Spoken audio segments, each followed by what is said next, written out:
Welcome to Coffee Talk, brought to you by Hyatt Commercial. I'm your host, Justin Mullen, where industry executives talk leadership, culture, and commercial real estate. Grab your coffee and let's talk business.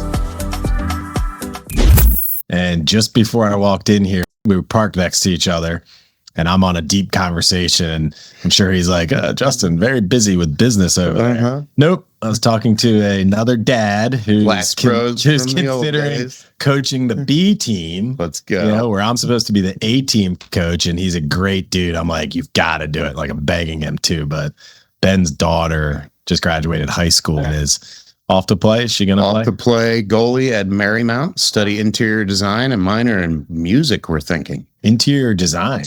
Yes. He wants to be construction adjacent, is definitely intrigued by the construction industry.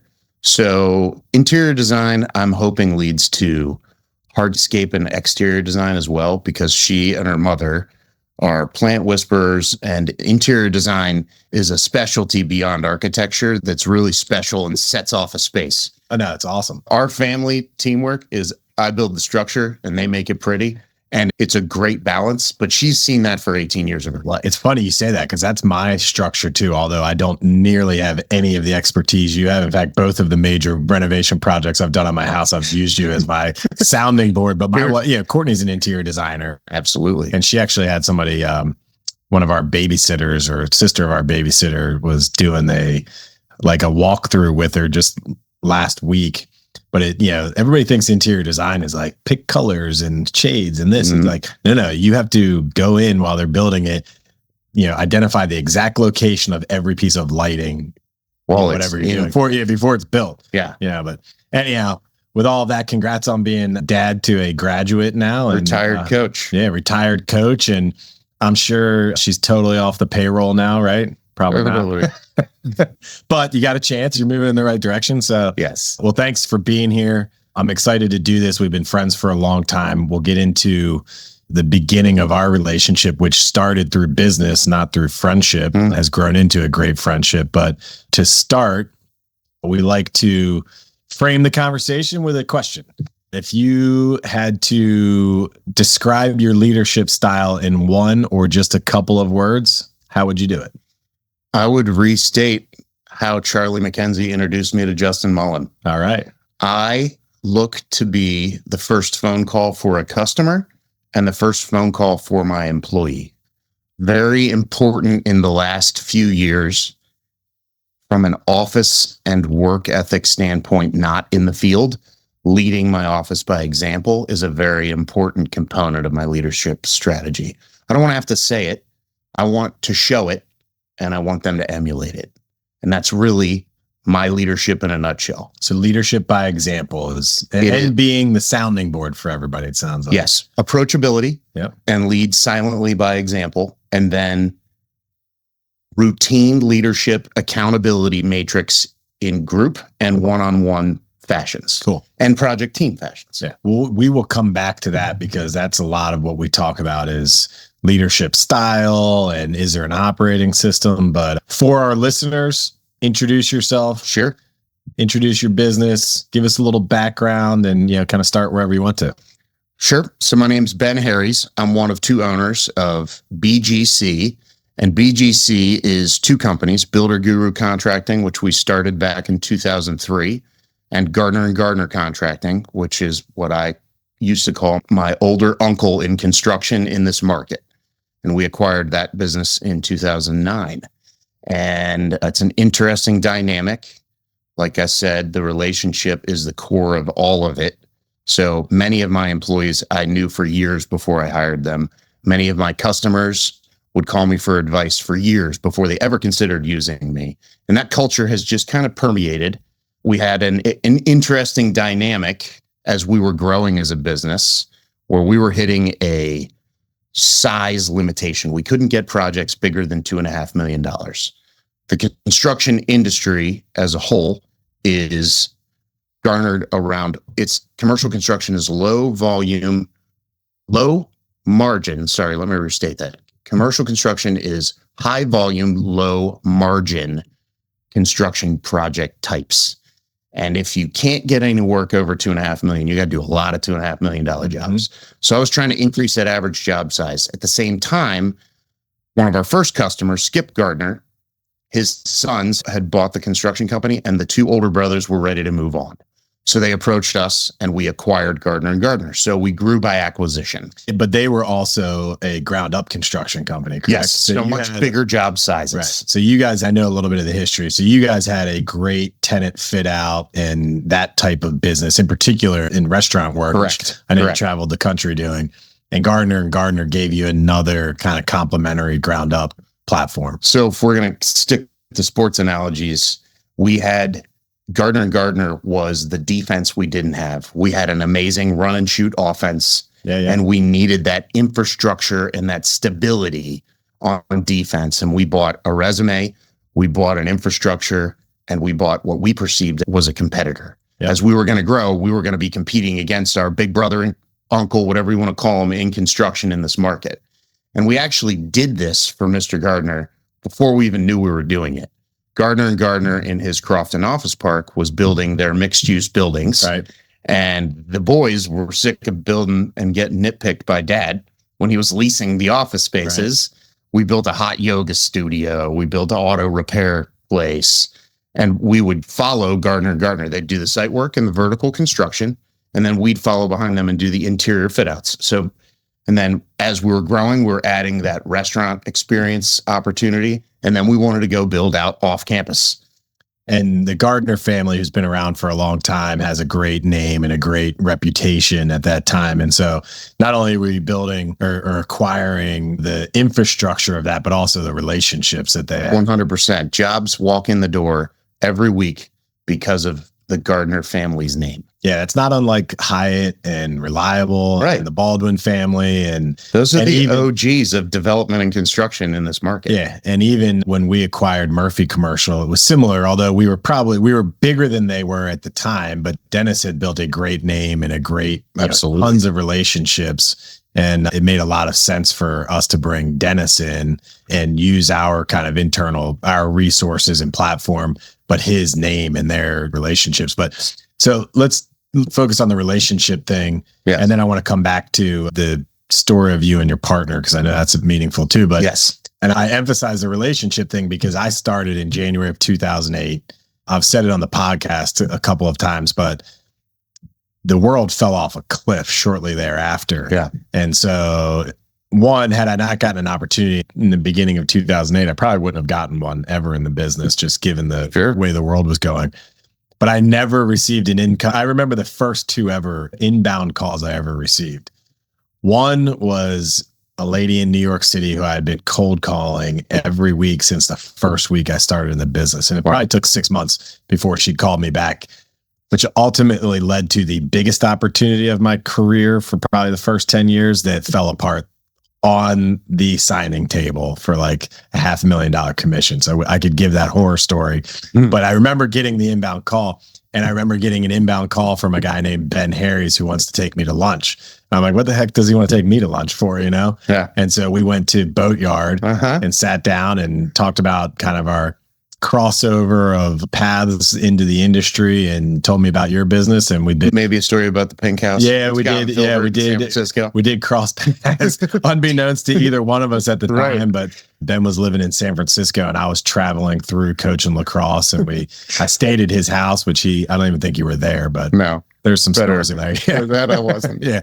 But I know that that is probably not that different from what you still do today. Making phone calls, creating relationships, and then maintaining them with your clients and your referral sources, right? For sure. So Charlie McKenzie reached out to me and said, we've got a greenhorn over in the Annapolis office. Would you please go take him to lunch or coffee or something? So that's the core of how I do it. When somebody that I trust, that's an existing relationship, says, invest in some time like we did, like other people did for us. Mm-hmm. So as a general contractor, I'm not a salesman inherently, naturally. I'm not gifted at sales. What my parents gave me is the gift of making friends. Mm-hmm. The target customer for me is a 40 to 70-year-old that signs the checks. That's just who ends up signing my contracts. So how do I build that relationship? Well, I build a base network of referrals. And how do I build referral networks? I do things for other people. I want to be the first phone call for people that don't know what construction costs or how to see and envision a space or a property before anything happens, before a contract is signed. So to do that, you have to get ancillary business relationships. So with your generation of brokers, you being first and foremost of that, the other brokers in this market, I try to be the same thing. But for you, I wanted to be your first phone call when there was a construction question. I've got a tenant that wants to add an ADA bathroom and a kitchenette. Just walk me through. What do I do? Right. In your early stages, you needed that. It's for a broker, especially a new broker. It is absolutely critical that you have somebody like that, because trying to do a deal without knowing what the costs are going to be is just taking a shot in the dark. And your client is very likely to get themselves in a bad spot. Yeah. If they're not educated. Very much so. So having somebody in to this day, Ben and I talk at least once every 2 weeks, if not more frequent than that. And it's always, high level ideas. And then just hey, what are you seeing pricing wise? Yeah. So with that though, so relationships is at the core of it. Talk about your partnership and your, base relationship with with Todd. So my life story is fascinating to myself, right? I don't know if it's fascinating to anybody else, but I had a lot of experience prior to starting a construction company. But when I graduated college and I was working for a residential builder, a gentleman named Marty Loftus, I just saw a Loftus masonry truck pull out, picking up block over here next door. Yep. Marty Loftus was scrapping a house. I was working for K&P Builders in Prince George's County, building houses. And I was scrapping out after the drywallers. And just with your limited construction experience, you know what happens when the drywallers are on the job site. The job gets trashed. Yeah. Things get put in buckets that should have gone in bathrooms. Oh. It's awful. It's the grossest thing you could ever do. So I am at my wit's end. It's a Saturday. The owner of the masonry company is over here picking up after his guys because he has pride in his company. Just a wonderful example of somebody that was he doesn't need to work. He works because he loves it. And to see that example, so he comes over and sits on the front porch, and he happened to have a six-pack with him. And he saw how frustrated I was. He even helped a little bit at the very end. And that was my first entry into commercial construction. Marty connected me with Herman Stewart. I interviewed with Ray Herman and Jim Gosnell at the Bob's Big Boy the next week. And I had final inspections on 3 houses. And so we went into this meeting and I said, guys, I don't like doing it. You don't see my phone right now because I think it's disrespectful to pay attention to something that isn't what you're doing when you're doing it. The ultimate sign of respect to anybody is to be totally focused on what they are doing. Yep. So I just warned him. I said, look, I've got a fire marshal and a building inspector that are coming to these 2 jobs, and there is no way I'm missing those inspections. So I've got somebody sitting in a driveway, and the second that county car pulls in, I'm out. It happened. 5 minutes later, they called me the next day and offered me a job. They said, that is what we want in this project superintendent. So I'm supposed to be training in Herman Stewart's office. I put my notice in, I quit, I start. My first day, unbeknownst to me, my now business partner of over 23 years had fired his assistant superintendent on a project in Virginia Beach. And I'd hired on with Herman Stewart to travel. I wanted to get out of Maryland. I wanted to go see somewhere else. And so Ray Herman comes and says, let me buy you a Coke, Ben, and takes me and kind of corners me in this little kitchenette alcove. And I don't like being cornered into spaces. So I'm like, what is this? I'm freaking out a little bit. And he's like, well, you said you wanted to travel, right? You got your hard hat. You got all your stuff. He's like, here's the address. Go to Virginia Beach tonight. You're finishing a Marriott Town Place Suites. I get to Virginia Beach. So I'm like, fired up. And I don't need to sit in the office and read all these dumb binders and human resources, which I'm not going to apply by anyway. So I pull into this job site and it's nearly finished. He's in final completion, 95%. And Todd's the superintendent on it. Todd pulls up and I've got a jacked up Suburban with 37s on it because I'm still inner redneck is still very much there. Yeah.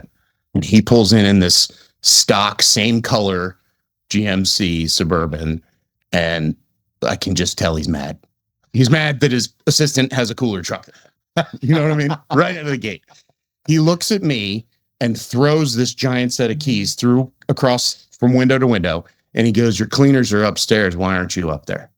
And takes off. So I'm sitting in this parking lot. I've got no idea what to do. So I'm like, well, I guess I'm going to go wash windows. So I wash windows all night. And the next morning, he's late on purpose. And he sends me over to fire this mason that is stepping on all the landscaping. That's how I met Todd Haney. So the first two interactions are me doing a night shift, working a double, and we became fast friends after that. I followed him a year later to a company called Shawmut Design and Construction. So Herman Stewart paid me to go to the West Coast. I worked there for about a year, and then Shawmut came hiring. They were exploding. The day that Todd left Herman Stewart and started at Shawmut, they were doing $80 million a year.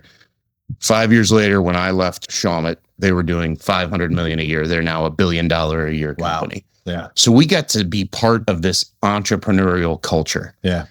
Everybody was unique and different, but Todd and I embraced the field-driven aspect of construction because your superintendent is your quarterback.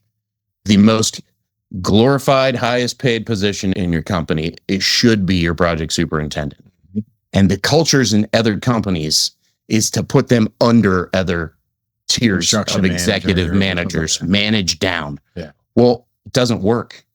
Not for fast-paced, high-end construction. And we've applied this field-driven culture to everything. So fast forward to 2003, I'd gone through 9/11.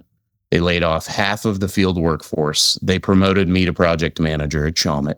And I came in and I ran my project management role like a superintendent. I had a stand-up desk in my office because I couldn't sit in a little tiny office smaller than this to do my job. And the second there was an issue, I took checks and flew to the job. Minneapolis, LA. What kind of work were you doing at that point? So I was doing PF Chang's, Maggiano's, and big.com office space. Gotcha. So it was a nice mix. Yeah. Most of the restaurants were pad site ground up. So I was getting a lot of good exposure to utilities, to infrastructure, to vertical construction. And then the restaurant culture is butts and seats. Until they can put small wares out and sell their food, you're in their way. So fast forward to 2003, we start our company and we say the office exists to support the field, and our subcontractors are the second most important group in our business. So we take care of the field guys. We put them on a pedestal. We enable them to go do their job. A clean job that is a safe job, that is a well-run, scheduled machine is always a successful project. It's funny that you get to that pretty quickly because we really view our brokers as our client now. Like when I was a third-party broker, my client was the end user, the client, whatever. And it was always like, what resources do I have to put to that? And now that I'm leading the whole team, it's really what resources can I give my brokers to be the best at what they do? That's interesting. Right. I tell our services and our support staff that treat the brokers as if they're our clients. Now, that doesn't mean you can't tell your client no sometimes. Right. Like the agents know that at the end of the day, when the bad phone call comes in, I'm probably taking it. So I'm there to support them even through that, And so it sounds like you guys do the same thing for your field guys. We do, very much so. Yeah. And similarly, when you apply it outwardly to the referral relationships, I used to always coach you, and now it's just natural. Enhance your services to your end user by bringing in a contractor advisor early on in the process. Yeah. Bring in the architect. Use a pre-construction services agreement. Yeah. For me, selfishly, I'm taking work off the street and saying, this is my work, right? So now I'm guaranteeing my backlog. Yeah. The timing of it, you can't predict sometimes. Yeah. Permitting is infuriating everywhere. But Anne Arundel County and the city of Annapolis, getting to building permit is one of the hardest things to do. Once you actually get to go build it, everything else becomes easy. Yeah. And for a one-off business, understanding what it's going to cost to get to open doors, me handing you keys, that's scary. It's intimidating. And if you don't educate that customer appropriately, sometimes you got to give them the bad news. You want to put a restaurant in a space that used to be a barbershop. It's a great idea, but is there gas service? Is there a grease trap? Definitely not. Guaranteed $25,000 hit you weren't expecting. Upgrading the power so you can run restaurant level equipment. I mean, the other thing I would say too, and certainly we've collaborated in this way for years, but you've got to have the right person giving that advice too, meaning each jurisdiction is a little bit different. Yeah, certainly our local jurisdictions are extremely difficult, but I've always said the uncertainty of the permitting process is what kills a client's dream. It's not like, yeah, time kills it too, but if you know that it's no longer than 9 months, no longer than 3 months, no longer than 24 months, which it could be longer than that. Yeah. In any of these jurisdictions, they can psychologically and emotionally plan for all of that. But if they go in and a bad advisor is telling them, yeah, you'll have your doors open in 90 days. Meanwhile, you're not even going to have first round of review on your permit application in the first 90 days. Yeah. Now they are just immediately emotionally shocked by it. We could do an entire podcast series on the case study of how to get to building permit. Yeah. I could talk ad nauseum about how to get from building permit to keys in hand. Yeah. That's the easiest part. This upfront part, I mean, if they just gave a gunslinger like me the opportunity to go revamp permitting, planning and zoning in the county, I call the town of Annapolis. Unfortunately, we act like we're a city, but we have an infrastructure like a town. It's a community. Yeah. But at the same time, it feels like the government is fighting its own community and trying to limit their ability to increase their tax revenue. Well, that is something that you and I have talked about for many years and could continue to do so on camera. But what I try and focus these, although we probably don't want it to get out. We probably don't want it to get out. Care anymore. What I try and really focus this discussion on, and what I'd like to dig a little bit deeper on is, one, when you started the company, but even more so now and the change over time, but how do you lead, right? So you talked about your leadership style, but do you have like an operating system that you work under? Like Chris Brady, who's a mutual friend of ours, Chris does EOS, right? At Hyatt, we have a EOS light version of that. I've talked to Jim Schaefer, who's got his own version of an operating system. Do you have anything specific style wise that you guys use, or is it just you've created your own leadership system and implement it? So we have a whole tool shop full of cool tools. It's how you use them. I'll apply real easy ones. A level and a tape measure are the two best tools a project superintendent could have, right? So how do I run my business? My own personal level and tape measure. Yeah. I hold myself to a high level of accountability. Yeah. And it took me a long time to recognize that. Yeah.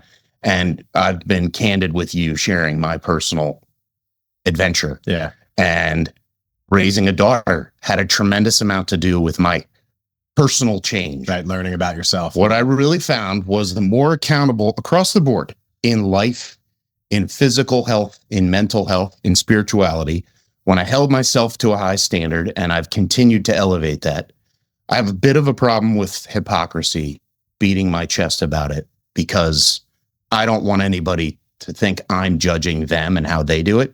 But I learned from some very good mentors, some more gray hair and less hair than me, guys that taught me about investing in my family. And when I made my family my priority, the work issues dropped truly by 50%.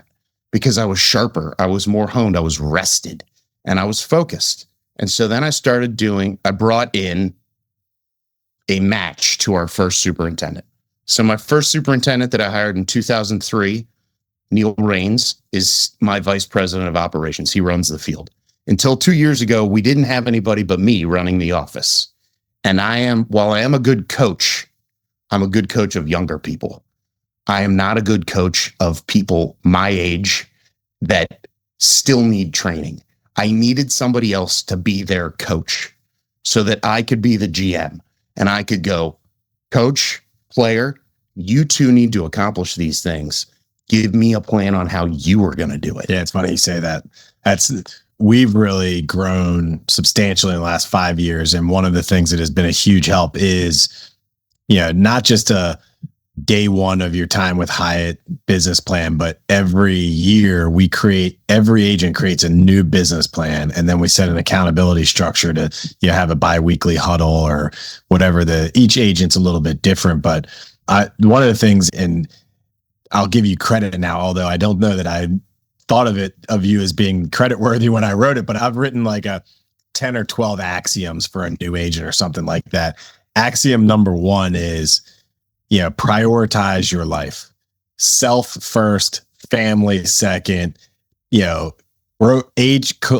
collective brokers, like team members the last person on the list is clients.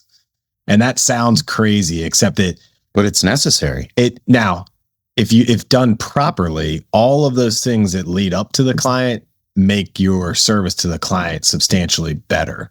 Now, if you take shortcuts and you prioritize yourself over the client, in the long run, that doesn't work. No. Right. So prioritizing yourself over the client means I'm going to think of a 20-year career, not one transaction where I'm going to skip one over on this client, because ultimately that hurts you in the long run. So sure, to me, it is critical that you take care of yourself and your family absolutely first, because if you aren't happy there and if you don't have the stability there, the service you're going to provide is not going to be, top level. And if you lead appropriately, you're given the support you need by those around you that care about you. Mm-hmm. I have found that as I've improved as a husband and father in my behavior, which is just being present, that's really the top part of it, is to make the sacrifice, figure out the hours in a different time, and 4 days a week, get my butt in the seat at the kitchen counter and let our family engage. And then we all figure out who needs what from each other, and we become each other's resource and support network. And that you apply that to the business. So every Wednesday we have a production meeting and we run through every project. Who owes us money and how are we getting it? Most important, can't make payroll if you don't get paid. And then what jobs are under contract, what needs to be contracted, and then jobs under construction. What are they doing? Where are we financially? Schedule. Is safety being met and exceeded? Does the field need anything? Then we move into estimating. Where are the next jobs coming from? Are they negotiated? Do we need to go solicit somebody for a pre-construction services relationship? Who are we talking to? Is it Justin Mullen? Is it Michael Moran? Is it a banker like Eric Chick, who refers me a tremendously large amount of work and is a stop check for me? Because if the guy financing it is saying, I want done. It's a great security check and it secures my money. So there's all these pieces we put in place for individual, team, and group accountability. What about, do you use any particular KPIs that you track? Like, I'll give you an example. I use a ton of different KPIs. Some are like really important. Some are just something that I'd like to track. But at the end of the day, I always look at them like, we want to drive gross revenue. Right? For us, that's commissions, right? But there's a lot of different ways to drive. Well, there's only 2 ways to drive gross revenues: more transactions or bigger transactions, right? And so the KPIs that we like to track are like, gross commission per transaction. Sure. Right. Well, the one to me that I use to like really clarify the health of the business, it's in conjunction with others, but it's like, what is our gross commission per agent? And the reason that's so important to me is like, it's a hard business anywhere in the real estate business. Construction is harder, but brokers, they don't get a salary. They make what they make. Right. And you eat what you kill, right? And I had a mentor once tell me, like, if you don't make X amount per year, like, real estate brokerage is not fun. Right. And so to me, making sure that the agents are achieving the commission they need to really enjoy it and thrive is just hugely important for the health of the company long term. So our real simple KPIs are this: first, field first, right? Every super needs to be on a job full time. When there's a super on the bench, we're missing something. Right. We're not billing what we should be. Mm-hmm. Let's just say today I've got 15 superintendents. 2 of them are junior superintendents. So they're doubled up on a project. That's because of the project size. Then we track profitability is pretty consistent. So we track by job size, the profit targets. Right. And then as a general business, step back from the jobs themselves. We need to be at our gross revenue needs to be somewhere between 15 and 20%, and our break even. If I know I'm making money as a business, if I'm billing more than $3 million a month at my current structure, Mm-hmm. a wise business owner in the commercial industry told me a long time ago, if you take your number of key employees, take the administrative staff out. So let's say I have 30 employees today. 25 of them are key. I can't live without them. I'm not counting the receptionist. I'm not counting the AP clerk. I'm counting everybody else. So if I have 30 employees, I need to do 1 million in revenue bills per year per person. Mm-hmm. It is foolproof. And general contracting is such a unique business too, because you're selling somebody else's product at the same time as you're selling yourself. Yeah. And then you've got to manage that. Mm-hmm. You know, and so like gross revenues can sound great, but you can do your best year ever in gross revenues and lose money. The year before we bought Gardiner and Gardiner, we billed 12.8 million and reported over $1 million in net income to the IRS. Right. And there were 8 of us. Right. So that math, Right. we blew the doors off the math. Right. Last year, we did 37 million in total volume with 30 people. Same thing. We're exceeding that model, which makes us more profitable. Todd and I truly share our profit with our employees. Yeah. So if we're making more money, the bonus pool's higher. We don't have to we keep a lot of cash in the business, but we don't have to anymore because it's already retained. Yeah. It's there. There's another question that I like to ask people, Jerry South, who we both know, been a mentor to me over the years. Same.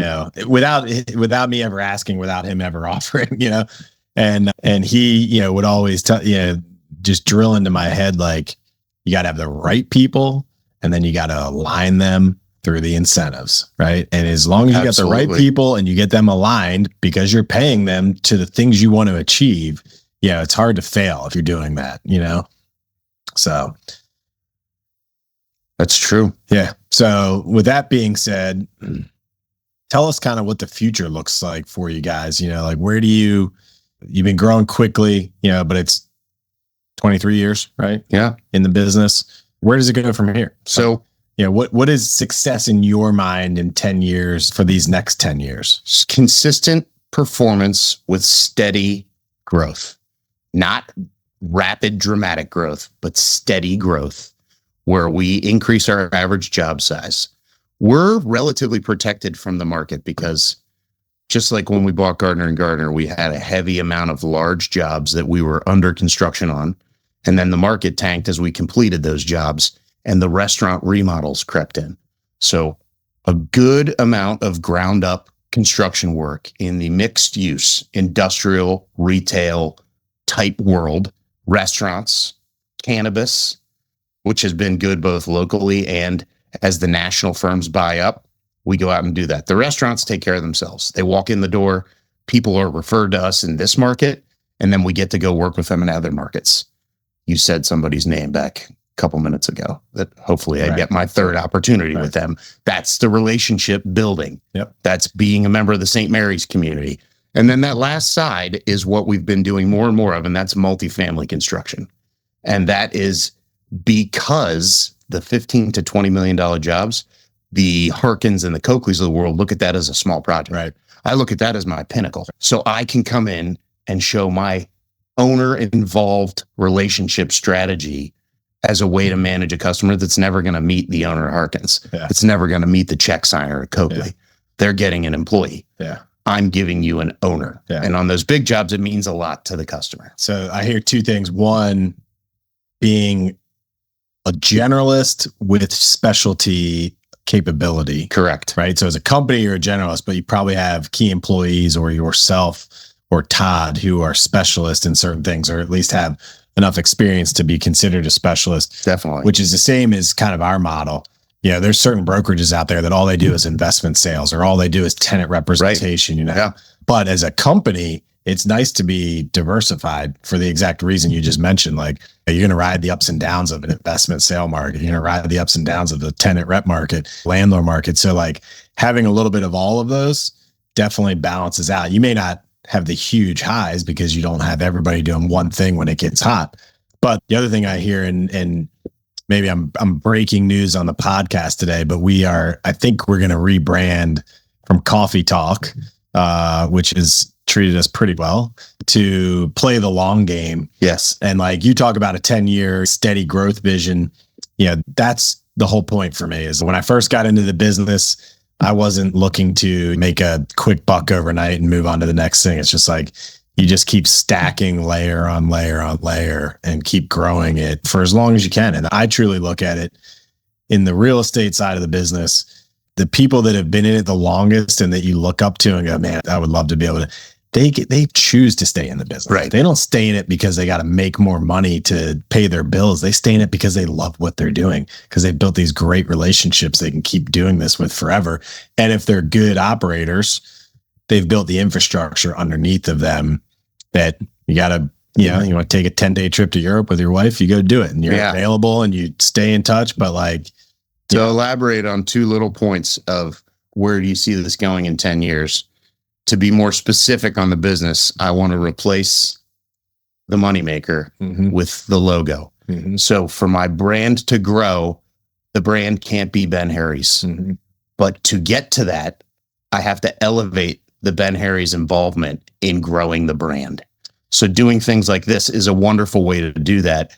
But me interviewing my own employees and customers and subcontractors and sharing that will also help elevate the brand. Individually, personally, I would love to be able to choose to run this business. Yeah, exactly. And not have to run this business.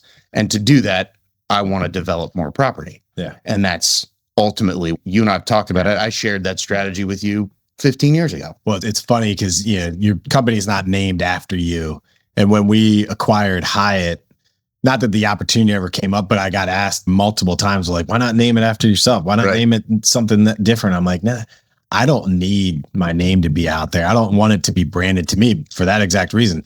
I want every person who's part of this team to feel ownership in the company. Yeah. So if my name's on it, then they're all going to think it's my company now. It's our company. It's like we all, one of the things I've really focused on, it took me years to realize this, but now I definitely realize like my legacy in this business is helping other people build their legacy. Like I want my employees and my brokers and the team members to go, this is the life I want to create. And I want my family to benefit and see this. And that's the legacy they're leaving behind. I want to empower people to be able to do that. And that's what we've done with all of our clients, with their business owners. Like, it's cool. For me, that's been a very motivating factor for creating the infrastructure that I've created. But we have many peers who make it about themselves. Right. If we can elevate our people so that it isn't about us, I think we're making a difference. Yeah. Even in a small way, and showing people how to run business right. I have probably 25 more questions that we could kick around here, but I'm getting the old hook from the sideline. Right. Gone for too long, but this has been a lot of fun. I definitely we will schedule another one. That's great. We're going to do season 2, however long people still enjoy this thing, which I'm told people do enjoy it, primarily because I have great guests. But thanks for coming on. Thanks, Justin. Yeah. Appreciate it.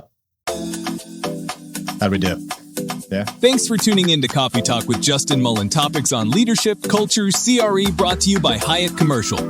Until next time.